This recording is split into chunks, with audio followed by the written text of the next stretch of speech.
អាដាមសាកភ្លក់មើល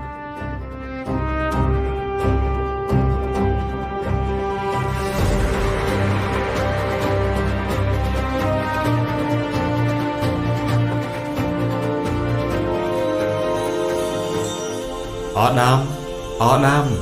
ឯងនៅឯណាទូបង្គំបានឮសំឡេងព្រះអង្គ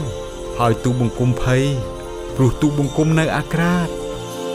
តើនរណាប្រាប់ឯងថាឯងអាក្រាតតើឯងបានបរិភោគពីដើមឈើដែលយើងហាមប្រាមមិនឲ្យបរិភោគមែនឬគឺនាងអេវ៉ាស្ត្រីដែលព្រះអង្គប្រទានមកទូបង្គំគឺសត្វពស់បានបញ្ឆោតខ្ញុំម្ចាស់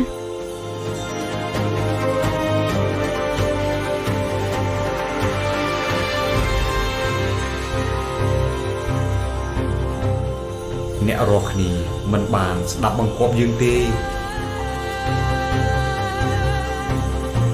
ដោយសារអ្នករាល់គ្នាមិនបានស្ដាប់បង្គាប់យើង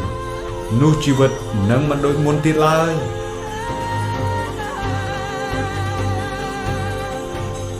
ពួកឯងនឹងត្រូវខំធ្វើការដើម្បីរកអាហារពួកឯងនឹងមានការលំបាកនិងសោកសៅ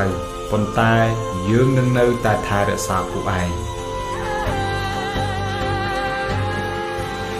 យើងមិនបានឈប់ស្រឡាញ់ពួកឯងទេ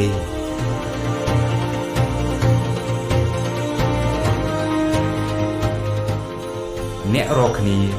មិនអាចរស់នៅក្នុងសួននេះទៀតទេ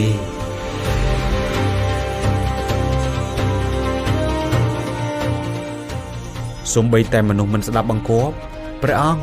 នៅតែបង្ហាញសេចក្តីមេត្តា